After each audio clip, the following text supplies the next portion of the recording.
안녕하세요. 늘 노력하는 출장부동산입니다. 오늘의 주제는 부자만을 위한 나라, 대한민국, 정말 어떡하실 건가요? 라는 주제에 대해서 제 소견을 말씀드리도록 하겠습니다. 2019년 10월 14일부터 투기지역과 투기과열지구의 주택매매 및 임대업자 모두에게 주택담보대출 비율을 40%로 적용하기로 했습니다. 차주 유형별 LTV 규제의 모습을 우선 보고 가실게요. 가계대출의 경우는 변동사항이 없습니다. 투기지역과 투기과열지구는 40%, 조정대상지역은 60%, 비규제지역은 70%이고요. 변경된 부분이 바로 기업대출과 관련한 부분입니다. 주택매매업과 법인의 경우 LTV 규제가 없었지만 이제는 LTV를 40%로 도입하기로 한 것입니다. 정부에서는 투기지역과 투기과열지구의 부동산 가격 안정화를 위해서 가계대출과 동일한 LTV 요율을 기업대출에도 적용시키려 하는 것입니다. 그러나 이렇게 변경된 제도에 문제점이 있습니다. 그것은 바로 주택은 의식주 중에 가장 기본입니다. 주거가 안정되어야 청년들은 결혼을 꿈꿀 수 있을 것이고요. 장년들은 가족을 돌보고 노년층에게는 삶의 후반부를 든든하게 지지해주는 버팀목이 될 것입니다. 그런데 이렇게 주택을 구입할 수 있는 대출 비율을 40% 수준으로 정하게 되면 도대체 서민들은 어떻게 집을 장만할 수 있는 것일까요? 정부가 부동산 가격을 잡겠다는 취지는 이해하지만 이런 정책은 큰 부작용을 낳게 될 것입니다. 그건 바로 사회 양극화이죠.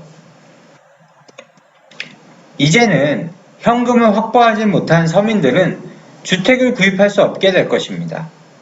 예를 들어서 서울 지역에 6억짜리 아파트를 구입한다고 하면 대출이 40%밖에 되지 않기 때문에 3억에서 4억가량은 자기가 돈을 갖고 있어야 아파트를 구입할 수 있게 되는 것입니다. 그렇게 많은 현금을 갖고 있는 서민들이 도대체 얼마나 될까요? 반면 돈 많은 부자들에게는 LTV 규제가 아무 소용이 없죠. 내 돈 갖고 그냥 주택 구입하면 되는데 이런 LTV 규제가 무슨 소용이 있겠습니까? 정말 하나만 보고 정책을 만들고 부작용을 키워서는 안 됩니다. 제대로 된 정책을 만들어서 사회 양극화를 줄이도록 해야 합니다. 그래서 제가 계속 강조드리지만 정말 부동산 가격과 시장 안정화를 위해서는 한 가지 답밖에 없습니다. 세금이죠. 보유세를 강화해야 합니다. 물론 1주택자에게는 세금을 당연히 완화해야 하겠죠. 반면 2주택 이상인 분들에게는 지금보다 훨씬 강화된 세금 체계를 도입해야 됩니다. 이렇게 된다면 보유함으로 인해서 세금을 더 내야 되는데 주택을 많이 구입하려고 하지는 않을 것입니다. 또한 무주택자에게는 집을 구입하는데 어려움이 없도록 대출 한도도 높여주고 대출에 따른 이자 비용도 1% 수준으로 매우 낮게 측정해야 할 것입니다.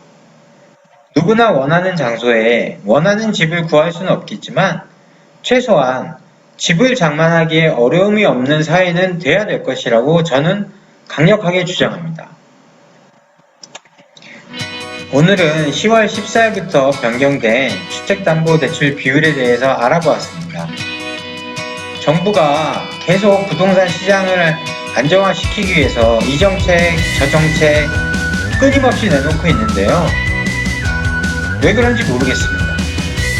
세금 제도만 개편하게 되면 정말 부동산 시장도 안정화되고 서민들도 주택을 구입하는데 어려움이 없을 거라고 저는 생각합니다. 오늘은 이만 마치겠고요. 다음 시간에도 더 유익한 자료로 여러분과 소통하는 시간 갖도록 하겠습니다. 구독과 좋아요도 많이 눌러주시고요. 늘 행복하시고요. 감사합니다.